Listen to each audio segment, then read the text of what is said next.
એટલે અહીંયા 15 પ્લસ 0.25 એ આટલું તો ખરું મલ્ટીપ્લાય બાય એને મીટરમાં ફેરવીએ તો અહીંયા તમારી પાસે 10⁻² એનો સ્ક્વેર.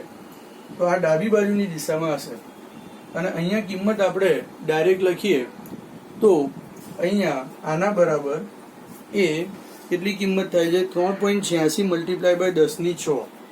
એટલે અહીંયા 3.86 મલ્ટીપ્લાય બાય 10⁶ ન્યૂટન પર કુલમ. બરાબર. પણ કઈ દિશામાં હશે તો આપણે જેમ જોઈ ગયા એ પ્રમાણે ડાબી બાજુની દિશામાં. તો હવે પરિણામી વિદ્યુત ક્ષેત્ર કઈ બાજુ થયું તો પરિણામી વિદ્યુત ક્ષેત્ર એ આપણું જે અહીંયા થયું એ કઈ દિશામાં હશે તો જો પહેલા તો વિચારો કે EB એનું મૂલ્ય 4.13 ગુણ્યા 10⁶ છે. EA એનું મૂલ્ય છે 3.86 મલ્ટીપ્લાય બાય 10⁶. બંને એકબીજાની કેવી દિશામાં છે વિરુદ્ધ દિશામાં. તો એનો મતલબ એ થયો કે અહીંયા EB માંથી EA બાદ થાય કારણ કે આની કિંમત કેવી છે વધારે. તો એટલા માટે આપણે અહીંયા કહી શકીએ કે અહીંયા કયા બિંદુએ P બિંદુએ વિદ્યુત ક્ષેત્ર પરિણામી વિદ્યુત ક્ષેત્ર તો અહીંયા લઈએ P બિંદુએ પરિણામી વિદ્યુત ક્ષેત્ર જો આપણે લઈએ તો એ E ઇક્વલ્સ ટુ અહીંયા EB માઇનસ અહીંયા EA થશે. અને એ કઈ દિશામાં હશે તો આપણને ખબર છે કે ડાબી બાજુનું જે વિદ્યુત ક્ષેત્ર છે એ જમણી બાજુનું જે વિદ્યુત ક્ષેત્ર છે એ વધારે, ડાબી બાજુનું વિદ્યુત ક્ષેત્ર ઓછું છે. તો માટે પરિણામી વિદ્યુત ક્ષેત્ર કઈ તરફ થાય જમણી બાજુની દિશામાં થાય. તો માટે જમણી બાજુની દિશામાં હશે. બરાબર. અને માટે આપણે લખીએ અહીંયા E equals two EB. EB એટલે અહીંયા 4.13 મલ્ટીપ્લાય બાય 10⁶ માઇનસ EA એટલે અહીંયા 3.86 મલ્ટીપ્લાય બાય એ 10⁻² અહીંયા 6 અને માટે જવાબ આવશે તો 2.7 મલ્ટીપ્લાય બાય 10⁵ આટલા ન્યૂટન પર કુલમ્બ આવશે.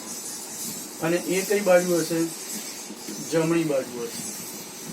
બરાબર. તો જમણી બાજુની દિશામાં હશે. હવે આ આપણે પરિણામી વિદ્યુત ક્ષેત્ર શોધ્યું. પણ કેવી રીતે શોધ્યું પહેલા -q ના કારણે વિદ્યુત ક્ષેત્ર શોધ્યું, +q ના કારણે વિદ્યુત ક્ષેત્ર શોધ્યું અને ત્યારબાદ આપણે પરિણામી વિદ્યુત ક્ષેત્ર શોધ્યું. પણ આ લાંબી પ્રોસેસ ના કરવી પડે એટલા જ માટે તો આપણે અહીંયા શું કર્યું છે કે અક્ષ ઉપરના કોઈ પણ બિંદુ માટે આ -q અને આ +q એની લાઈનમાં જેટલા બિંદુઓ છે એ બધા આપણે કઈ તરફના કહી શકીએ અક્ષ ઉપરના. તો અક્ષ ઉપરના કોઈ પણ બિંદુ માટે વિદ્યુત ક્ષેત્રની જે તીવ્રતા છે એ વિદ્યુત ક્ષેત્રની તીવ્રતાનું સૂત્ર જો r is very very greater than a હોય તો આ સૂત્ર દ્વારા આપણે આપી શકીએ છીએ. જ્યાં p કેરેટ એટલે ડાયપોલ મોમેન્ટની દિશામાં. તમે જો અહીંયા પણ આ -q છે આ +q છે તો ડાયપોલ મોમેન્ટની દિશા કઈ તરફ આવે છે અહીંયા ધારો કે આપણે કોઈ વિદ્યુત ભાર મૂકીએ અથવા કોઈ બિંદુએ વિદ્યુત ક્ષેત્ર જોઈતું હોય તો ડાયપોલ મોમેન્ટની દિશા એ p કેરેટ એ -q થી આપણે ક્યાં લઈએ છીએ +q તરફ. એવું આપણે થિયરીમાં જોઈ ગયા. તો એનો મતલબ એ થયો કે અહીંયા ડાયપોલ મોમેન્ટની દિશામાં જ આપણને વિદ્યુત ક્ષેત્ર મળ્યું છે જે જમણી બાજુની દિશા બતાવે છે. એટલે દિશા તો મેચ થઈ ગઈ. હવે વાત ખાલી મૂલ્યને સરખાવવાની છે. તો હવે આપણે અહીંયા શું કરીએ કે આ સૂત્રનો અક્ષ ઉપરનો જે સૂત્ર છે એને ડાયરેક્ટ આપણે ઉપયોગમાં લઈએ. હવે આ સૂત્ર જ્યારે ઉપયોગમાં લેતા હોય ત્યારે મધ્ય કેન્દ્રથી અંતર ખાલી લેવાનું છે. તો એ r આપણને ઓલરેડી ખબર અને આ સૂત્રનો ઉપયોગ કરી અને ગણતરી કરીએ તો અહીંયા આપણે એમ કહી શકીએ કે વિદ્યુત ડાયપોલની અક્ષ પર r is very very greater than a માટે R is very very greater than A માટે વિદ્યુત ક્ષેત્ર, તો આપણે અહીંયા લઈએ વિદ્યુત ક્ષેત્ર E equals to 2kp divided by r cube, બરાબર કે નહીં? અને અહીંયા શું આવશે? P caret. તો હવે ડાયપોલ મોમેન્ટ છે એની પહેલા આપણે કિંમત શોધી નાખીએ. તો એ પણ એકદમ ઈઝી છે કે ડાયપોલ મોમેન્ટ એ પી છે, તો પી ઇક્વલ્સ ટુ આપણે જોઈ ગયા છે કે ક્યુ ઇન્ટુ શું આવશે? 2a. ડાયપોલ મોમેન્ટ કોઈ પણ વિદ્યુત ડાયપોલની એટલે એ વિદ્યુત ભારનું મૂલ્ય મલ્ટીપ્લાય બાય બે વિદ્યુત ભારો વચ્ચેનું અંતર. આપણને ક્યુ તો આપેલા જ છે, ક્યુ એટલે કેટલા છે આપણી પાસે? તો ક્યુ એટલે અહીંયા 10 મલ્ટીપ્લાય બાય 10⁻⁻6 અને 2a એટલે બંને વચ્ચેનું અંતર. તો બંને વચ્ચેનું અંતર કેટલું થાય છે? તો બંને વચ્ચેનું અંતર એટલે કે 2a એટલે બે ડાયપોલ વચ્ચેનું અંતર પણ આપણને આપ્યું છે 5 મિલીમીટર. જો પહેલા જ આપ્યું છે 5 મિલીમીટર, એટલે 5 મલ્ટીપ્લાય બાય 10⁻³ અને માટે અહીંયા જવાબ આવશે 5 મલ્ટીપ્લાય બાય 10⁻⁸. તો 5 મલ્ટીપ્લાય બાય 10⁻⁸ ડાયપોલ મોમેન્ટ આવશે, જેનો એકમ છે કુલમ્બ ઇન્ટુ મીટર. આ સી કુલમ્બનો છે, ઘણા અહીંયા શું કરે છે એને સેન્ટીમીટર સમજી લે. તો માટે આટલી ડાયપોલ મોમેન્ટ હશે. માટે આપણે વિદ્યુત ક્ષેત્રનું જો મૂલ્ય લઈએ તો માટે વિદ્યુત ક્ષેત્ર E ઇક્વલ્સ ટુ 2k એટલે 9 મલ્ટીપ્લાય બાય 10⁹. E એટલે આપણી પાસે અહીંયા કેટલા થશે? 5 multiply by 10⁻⁸ divided by r cube. R એટલે કેટલા થશે? 15 સેન્ટીમીટર.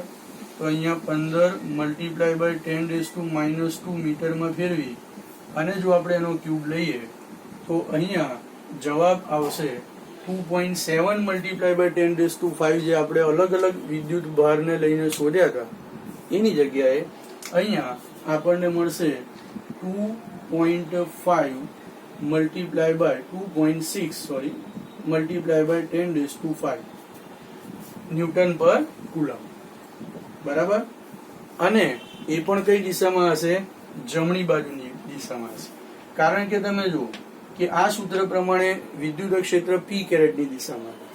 પી કેરેટ એટલે અહીંયા -q થી +q ની દિશા એ ડાયપોલ મોમેન્ટની દિશા છે, અને એ ડાયપોલ મોમેન્ટની દિશાને આપણે શું કહીએ છીએ? તો -q થી +q ની દિશા એ p ની દિશા છે, અને એની દિશામાંનો એકમ સદિશ છે પી કેરેટ. અહીંયા પી કેરેટ પણ જમણી દિશામાં જ છે. એટલા માટે અહીંયા તમે જુઓ કે આ અલગ અલગ વિદ્યુત ભારથી શોધ્યું તો પણ ડાયપોલના અક્ષ ઉપરના સૂત્રથી ડાયરેક્ટ આપણે શોધ્યું તો પણ બંનેના મૂલ્યો સરખા આવે છે અને દિશા પણ સરખી આવે છે. એનો મતલબ એ થયો કે આપણે જે ડાયપોલથી શોધેલું સૂત્ર છે એ ડાયપોલ માટેના અક્ષ ઉપરનું જે સૂત્ર છે એ સાચું સાબિત થાય છે. તો એવું આપણને અહીંયા કહેવા માંગે. તો આ પણ માટે અહીંયા વિદ્યુત ક્ષેત્ર E equals to 2.6 multiply by 10⁵ newton per coulomb એ પણ જમણી દિશામાં છે. તો ચલો ક્લિયર. હવે આપણે વિષુવ રેખા ઉપર જો 15 સેન્ટીમીટર અંતરે વિદ્યુત ભાર મૂક્યો હોય તો તેવા સંજોગોમાં અલગ અલગ વિદ્યુત ભારો લઈ અને વિદ્યુત ક્ષેત્ર શોધીશું, અને સાથે સાથે વિષુવ રેખા પરના સૂત્રથી પણ વિદ્યુત ક્ષેત્ર શોધીશું, અને બંને સાચા પડે છે કે નહીં એની સરખામણી કરીશું જે ચોપડીમાં આપ્યું છે એ પ્રમાણે. તો હવે આપણે અહીંયા વાત કરીએ, આ અક્ષવાળી વાત જે છે અહીંયા પૂરી થઈ, બંને સરખા છે, બંને એક જ દિશામાં છે. હવે ડાયપોલ માટેની વાત કરીએ. તો હવે વિદ્યુત ડાયપોલ માટે પણ આ સૂત્રને જરા ચકાસશે. એટલે તમને પ્રશ્ન એમ પૂછે કે ભાઈ એ સૂત્ર ચકાસો, તો પણ તમારે આ રીતે કરવું પડે. તો સૌથી પહેલા ધારો કે હું અહીંયા લઉં -q, અહીંયા આપણે આને લઈએ -q, આ આપણે લઈએ +q. આમ તો આ બંને વચ્ચેનું અંતર ખાલી 5 મિલીમીટર જ છે, પણ સમજવા માટે આપણે શું કરીએ છીએ એને એ અલગ થોડુંક દૂર લઈએ છીએ જેથી સમજી શકાય. આ એનું મધ્ય બિંદુ છે, આ એની વિષુવ રેખા છે, અને આ વિષુવ રેખા ઉપર ધારો કે અહીંયા પી બિંદુ છે, બરાબર. તો થોડુંક નજીક લઈએ તો ધારો કે આ અહીંયા પી બિંદુ છે. ઓકે, તો હવે આ બિંદુનું અંતર ધારો કે અહીંથી 15 સેન્ટીમીટર છે. એટલે હવે વિષુવ રેખા ઉપર આર બરાબર કેટલા છે? તો વિષુવ રેખા પર આપણે જો લઈએ તો વિષુવ રેખા પર આર ઇક્વલ્સ ટુ 15 સેન્ટીમીટર છે. ચલો ક્લિયર. તો અહીંયા આપણે એમ કહી શકીએ કે વિષુવ રેખા ઉપર આર 15 સેન્ટીમીટર છે. 2a તો 5 મિલીમીટર જેમ છે એમના એમ જ, એ છે 2.5 મિલીમીટર, એ પણ એમના એમ જ, બરાબર. હવે -q ના કારણે આ પી બિંદુએ વિદ્યુત ક્ષેત્ર કઈ તરફ હશે? તો આને આપણે કીધું છે બી, આને આપણે કીધું છે એ. તો 1 કુલમ ધન વિદ્યુત ભાર આપણે હંમેશા અહીંયા મૂકી દઈએ છીએ. તો અહીંયા -q ના કારણે વિદ્યુત ક્ષેત્ર એ આ દિશામાં હોય, 1 કુલમ ધન વિદ્યુત ભારને પોતાના તરફ શું કરે? ખેંચે. એટલે આપણે એમ કહી શકીએ કે આ દિશામાં હશે, અને જેને આપણે અહીંયા કહી દઈએ ઈ બી, બરાબર. +q ના કારણે વિદ્યુત ક્ષેત્ર કઈ તરફ હશે? તો 1 કુલમ ધન વિદ્યુત ભારને ધક્કો મારે એટલે આપણી પાસે અહીંયા પહેલા તો આ લાઈન દોરી નાખવાની, એટલે એ જ લાઈનની અંદર પછી આપણને આગળ દોરતા ફાવે. તો અહીંયા ઈ એ આ દિશામાં હશે. અહીંયા તમે જુઓ કે -q થી પી બિંદુનું અંતર અને +q થી પી બિંદુનું અંતર સરખા છે, અને એટલા માટે બંને ઈએ અને ઈબી ના મૂલ્યો સરખા હશે, બરાબર.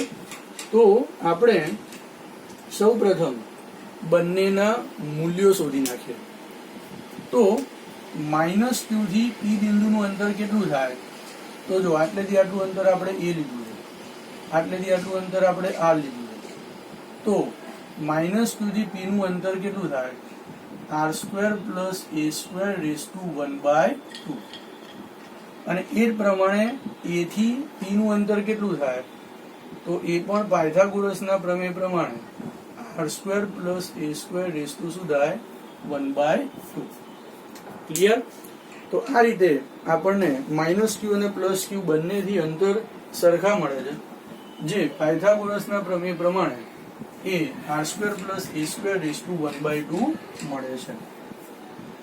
હવે આપણે સૌ પ્રથમ આના લીધે એનું મૂલ્ય શોધી નાખીએ. તો -q વિદ્યુત ભારના કારણે વિદ્યુત ક્ષેત્ર એના બરાબર ઈબી, એના બરાબર અહીંયા ઈએ, બંનેના મૂલ્યો સરખા છે. અને ધારો કે આપણે એને શું લઈ લઈએ? ઈ લેતા. એટલે આપણે અહીંયા શું કર્યું? -q ના કારણે જે વિદ્યુત ક્ષેત્ર છે એનું મૂલ્ય, +q ના કારણે જે વિદ્યુત ક્ષેત્ર છે એનું મૂલ્ય, અને એ બંને સરખા હોવાથી આપણે એને ધારી લીધું કે ધારો કે એ ઈ જેટલું છે. તો આવા સંજોગોમાં આપણે અહીંયા શું કરીશું? સૌથી પહેલા તો અહીંયા શોધી નાખીએ ઈ એ ઇક્વલ્સ ટુ ઈ બી, એના બરાબર અહીંયા કે ક્યુ ડિવાઇડેડ બાય ત્યાંથી અંતર. હવે જો એ થી અંતર લો કે બી થી અંતર લો, આટલું છે. તો એટલા માટે સૂત્ર પ્રમાણે અહીંયા શું થાય? r² + a² 1/2 આટલું અંતર છે, અને એનો સ્ક્વેર આવશે. ખબર પડી કે નહીં? જો બી થી અંતર કેટલું? પી નું r² + a² 1/2. આપણું સૂત્ર શું કહે છે? કે E = kq/r², જ્યાં r² એટલે શું? જે કઈ અંતર હોય એનો વર્ગ. તો અહીંયા અંતર કેટલું છે?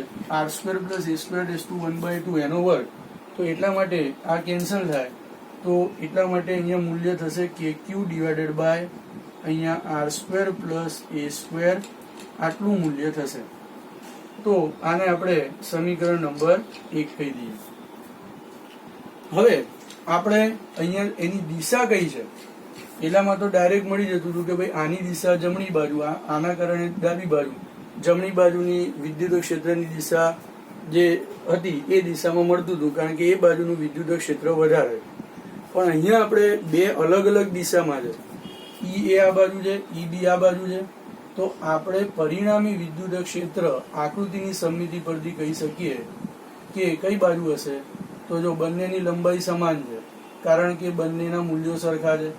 અને જો તમે અહીંયા સમાંતર બાજુ ચતુષ્કોણનો નિયમ વાપરો તો એ સમાંતર બાજુ ચતુષ્કોણના નિયમ પ્રમાણે પરિણામી વિદ્યુત ક્ષેત્ર એ ડાબી દિશામાં મળે. એનું મૂલ્ય આપણે અહીંયા આની મદદથી શોધી શકીએ. આમાં ખાલી કિંમતો જ મૂકવાની છે, જે આપણે હમણાં મૂકી દઈએ. પણ એની દિશા કઈ તરફ હશે? આકૃતિની સમમિતિ પરથી ડાબી દિશામાં હશે. બરાબર. તો હવે એનું મૂલ્ય આપણે શોધવું છે. આ દિશામાંનું મૂલ્ય, આ તો ખાલી મળ્યું કોનું? ઈ એનું અને ઈ બી નું મળ્યું. પણ આ દિશામાંનું જે મૂલ્ય છે એ આપણે કેવી રીતે શોધવું, એ પણ એક અહીંયા પ્રશ્ન છે. તો એ પણ આપણે શોધીએ. તો સૌથી પહેલા આ દિશામાં પરિણામી વિદ્યુત ક્ષેત્ર શોધવા માટે આપણે અહીંયા એક લોજિક વાપરીએ કે જો અહીંયા તમારી પાસે આ ખૂણો થીટા હોય, સમજી લો કે ધારો કે આ ખૂણો શું છે? થીટા. જો આ ખૂણો થીટા હોય તો આ ખૂણો પણ શું થાય? થીટા. કારણ કે આ બે સમાંતર રેખાઓ અને આ એની છેદિકા. બીજું કે જો આ ખૂણો થીટા હોય તો એ જ પ્રમાણે આ ખૂણો પણ શું થશે? થીટા. કારણ કે જો હું આ ખૂણો થીટા લઉં તો જો આ થીટા ના થીટા તો કેવા છે? સરખા. તો જો આ ખૂણો થીટા છે તો આ અનુકોણ પ્રમાણે આ ખૂણો થીટા છે. આ ખૂણો થીટા છે તો યુગ્મ કોણ પ્રમાણે આ ઝેડ બને, એટલે આ ખૂણો થીટા છે. તો એનો મતલબ એ થયો કે ઈએ અને ઈબી બંને ઋણ એક્સ દિશા, ધારો કે આપણે એને લઈ લઈએ તો ઋણ એક્સ દિશામાં ના ઘટકો એના કેટલા થાય? ઈએ કોસ થીટા અને ઈબી કોસ થીટા થાય. જ્યારે ઈએ નો ધન વાય દિશામાંનો ઘટક ઈ એ સાઇન થીટા થાય, ઋણ વાય દિશામાંનો ઘટક ઈ બી સાઇન થીટા થાય. પણ બંનેના મૂલ્યો સરખા છે, એટલે આપણે પહેલા પણ અનેક વખત કરી ગયા એ પ્રમાણે ડાયપોલની થિયરીમાં એના વાય દિશામાંના જે ઘટકો છે એ એકબીજાને શું કરે? કેન્સલ કરે. તો હવે માત્ર પરિણામી વિદ્યુત ક્ષેત્ર કઈ તરફ હશે? આ બાજુ હશે. અને એનું મૂલ્ય કેટલું થશે? તો E A cos theta plus E B cos theta જેટલું હશે. કારણ કે એનો વાય દિશામાંનો ઘટક છે અને આપણે ધન વાય લઈએ તો ઈએ સાઇન થીટા, ઋણ વાય ની દિશામાંનો ઘટક છે ઈબી સાઇન થીટા, એ તો એકબીજાને શું કરી નાખ્યા? કેન્સલ. તો હવે માટે આપણે કહી શકીએ કે પરિણામી વિદ્યુત ક્ષેત્ર જો આપણે લઈએ તો એ પરિણામી વિદ્યુત ક્ષેત્ર એ કેટલું થશે? એક્સ દિશામાં છે ઈ એક્સ, ખાલી હું એને આ રીતે લખું છું, ઈ એક્સ ઇક્વલ્સ ટુ અહીંયા ઈ એ કોસ થીટા પ્લસ ઈ બી કોસ થીટા. પણ આપણને ખબર છે કે ઈ એ અને ઈ બી બરાબર ઈ, તો માટે આપણે અહીંયા કહી શકીએ કે ઈ એક્સ ઇક્વલ્સ ટુ અહીંયા ઈ કોસ થીટા પ્લસ અહીંયા શું થશે? ઈ કોસ થીટા. અને માટે અહીંયા શું આવશે? 2e cos theta.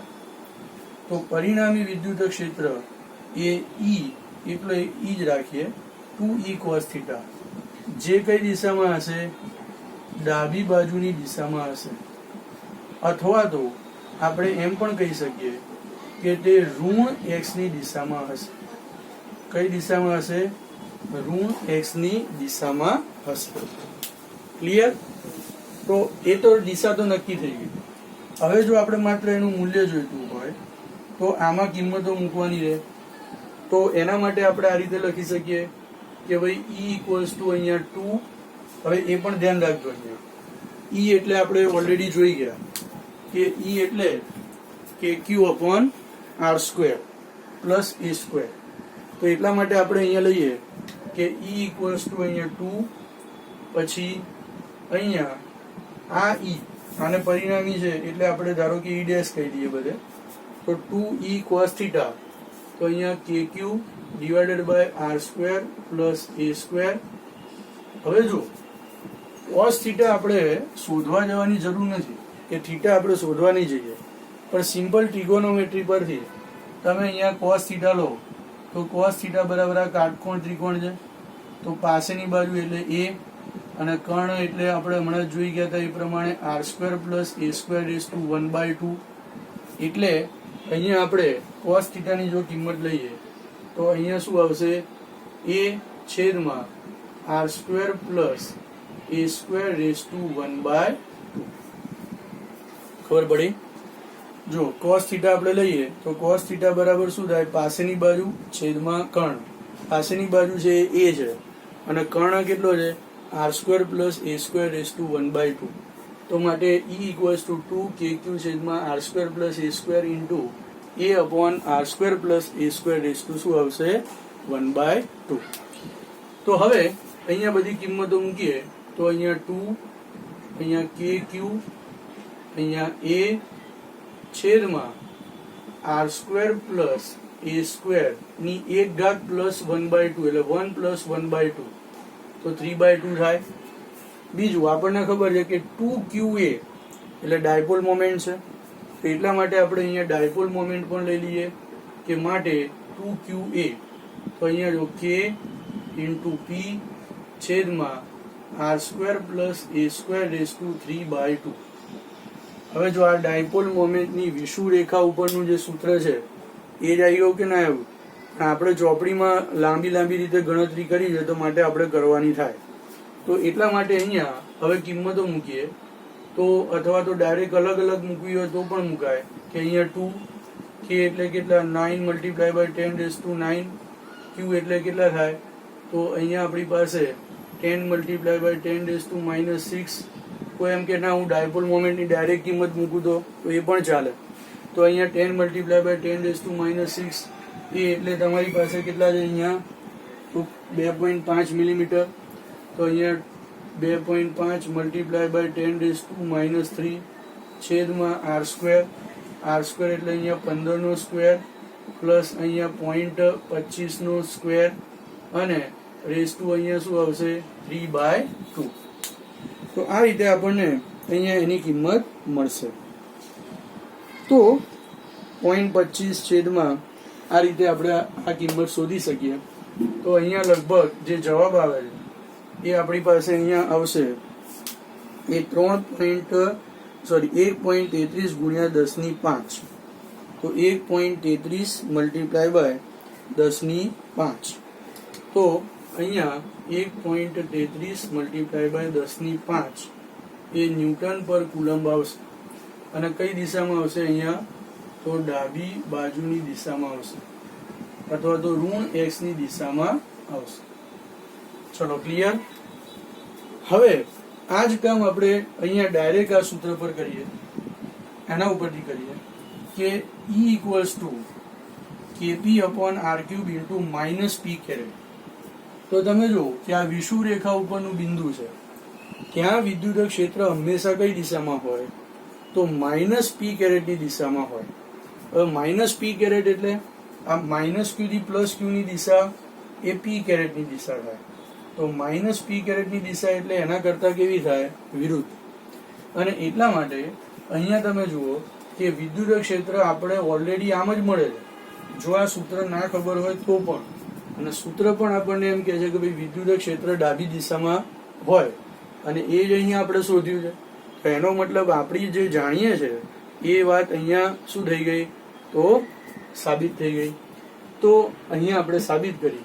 તો એટલા માટે આપણે અહીંયા કહી શકીએ કે ડાયપોલની, હવે એ સૂત્રથી ચેક કરી લઈએ તો ડાયપોલની વિષુવ રેખા પર જે વિદ્યુત ક્ષેત્ર છે એ વિદ્યુત ક્ષેત્ર એનું સૂત્ર E બરાબર અહીંયા kp upon r³ into -p². હવે જો જ્યાં p ઇક્વલ્સ ટુ આપણે ઓલરેડી શોધી ગયા છે કે 5 multiply by 10⁻⁸ coulomb into metre થશે. r એ 15 સેન્ટીમીટર છે જે આપણે જાણીએ છીએ. તો હવે આપણે અહીંયા એનું મૂલ્ય માત્ર લઈ લઈએ કે E equals two kp upon r³. હવે k એટલે કેટલા, 9 મલ્ટીપ્લાય બાય 10⁹, p એટલે 5 મલ્ટીપ્લાય બાય 10⁻⁸ અને ડિવાઇડેડ બાય, જો તમે r² લો તો 15 સેન્ટીમીટર થાય છે, અને 15 સેન્ટીમીટર થાય તો એટલા માટે અહીંયા 15 મલ્ટીપ્લાય બાય 10⁻² એનો ક્યુબ. અને જો અહીંયા તમે જવાબ લેશો તો અહીંયા પણ આપણને શું મળશે? તો 1.33 multiply by 10⁵ newton per coulomb જ મળશે. અને જે કઈ દિશામાં છે? જમણી બાજુની દિશામાં છે. બરાબર, સોરી, જે કઈ દિશામાં છે? ડાબી બાજુની દિશામાં છે. બરાબર, કારણ કે ડાયપોલ મોમેન્ટની દિશા છે એના કરતા વિરુદ્ધ દિશામાં આપણને વિદ્યુત ક્ષેત્રનું મૂલ્ય એની દિશા મળે છે, જે આપણને કોણ કહે છે? સૂત્ર કહે. અને એટલા માટે અહીંયા પરિણામી વિદ્યુત ક્ષેત્ર એ ડાબી બાજુમાં છે. એટલે અહીંયા ટૂંકમાં આ દાખલામાં આટલો બધો લાંબો આપવાનું કારણ એ જ છે કે બંનેની સરખામણી કરવી. એટલે જો 4 માર્કમાં દાખલો પૂછાય તો તમારે આ બધું જ કરવું પડે. જો માત્ર વિદ્યુત ક્ષેત્ર શોધવાનું કે તો તમે ગમે તે રીતે શોધી શકો, પણ જો કદાચ આ દાખલો 4 માર્કમાં પૂછાય તો તમારે એ બધું જ ગણવું પડે. કદાચ એવું પણ થાય કે માત્ર વિષુવરેખા માટે તમને એમ કે બંનેની સરખામણી કરો, તો પહેલા અક્ષવાળો જે પાર્ટ છે એ લેવાની જરૂર નથી. ડાયરેક્ટ આપણે વિષુવરેખા માટેની જે વાત છે એ અહીંયા જે સાબિત કરી એ અહીંયા કરવાની થાય. ઓકે, દિશાઓ તમે ડાબી બાજુ લઈ શકો, ડાયપોલ મોમેન્ટની વિરુદ્ધ દિશામાં એવું પણ કહી શકો, -x ની દિશામાં છે તેવું પણ કહી શકો. ઓકે.